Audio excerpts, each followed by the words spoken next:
J'espère que vous allez bien, que vous passez de super vacances. Pour ceux qui ne sont pas encore en vacances, ça ne va pas tarder. Et pour ceux qui n'ont pas de vacances du tout, ne vous inquiétez pas, la roue tourne, la prochaine fois ça sera pour vous.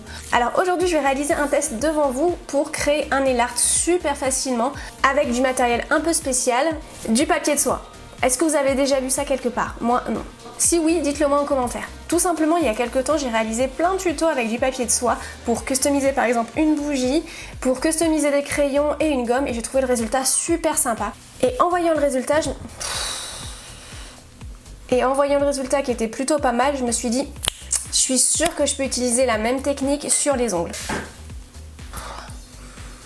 Pour les certaines personnes qui ne connaissent pas, le papier de soie c'est ça, donc c'est une fine feuille de papier qu'on peut retrouver parfois dans les emballages quand on achète des chaussures neuves. Vous pouvez aussi parfois les trouver dans des emballages qu'on vous envoie par la poste, etc. Sinon vous pouvez en acheter à la foire fouille, j'en ai vu sur Amazon, eBay, etc. à vraiment un prix dérisoire. Pour démarrer ce test, j'ai verni mes ongles en blanc, je n'ai pas pris une autre couleur. Si vous allez mettre une autre couleur, le rendu sera assez fade. Donc maintenant on va commencer, dites-moi en commentaire si vous avez déjà vu cette technique quelque part. Si ça vous intéresse et que vous voulez voir d'autres tests de ce genre, n'hésitez pas à mettre un petit pouce vers le haut.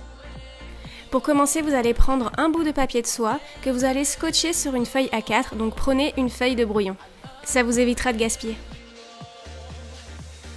Une fois que c'est fait, vous allez mettre le tout dans l'imprimante et imprimer les motifs de votre choix, donc bien sûr veillez à ce que les motifs soient super petits. Pour un meilleur résultat, je vous conseille de mettre qualité photo. Donc maintenant vous allez découper vos motifs.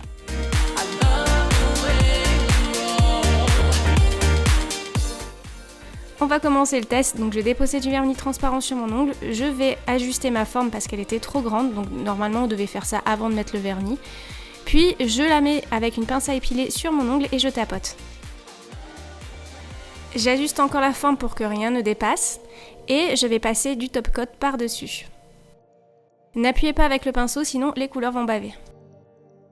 Donc voici le résultat, donc je suis contente parce que ça a bien fonctionné et donc je vais essayer avec les autres motifs. Je vous laisse regarder.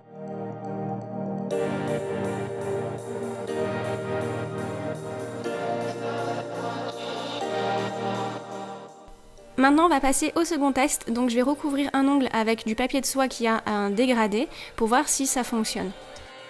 J'applique du vernis sur mon ongle et je prends ma feuille avec l'effet dégradé que je vais appliquer sur mon pouce et donc en appuyant j'ai un petit peu ripé et c'est pas très beau mais bon c'est pas grave, j'ai quand même décidé de continuer. Je continue à appuyer pour que toute la surface adhère bien et j'applique du top coat par-dessus et ça va m'aider à retirer le surplus de papier. Voici le résultat et je vous déconseille cette technique parce que de près c'est vraiment pas très joli. Donc voici le résultat, donc on voit que le test a plutôt réussi, donc je suis assez satisfaite de ma découverte.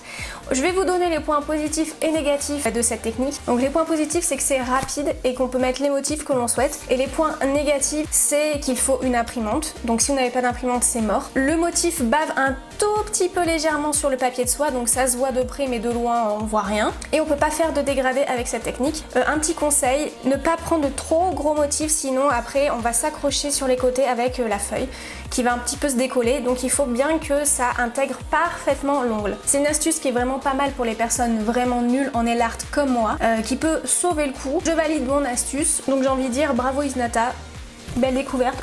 Donc bien sûr si vous reproduisez ce nail art avec cette technique, n'hésitez pas sur Instagram à mettre le hashtag IsnataInspire, comme ça je peux aller voir ce que vous avez fait, mettre un commentaire et un like. N'hésite pas à me dire en commentaire quel motif toi tu aurais choisi pour ce nail art. Moi j'ai tout de suite pensé au motif kawaii, mais toi si tu as d'autres inspirations à me donner, n'hésite pas à le mettre en commentaire et aussi à me dire si tout simplement ça t'a plu, hein, si tu trouves ce test assez sympa ou pas. N'hésite pas à me rejoindre sur les réseaux sociaux qui s'affichent ici et en barre d'infos et aussi à t'abonner à ma chaîne YouTube pour ne rater plus aucune vidéo. Pour cela, à cliquer sur la petite cloche pour être prévenu en temps réel de la sortie d'une de mes vidéos sur ton smartphone ou ta tablette. Allez, hasta la vista baby!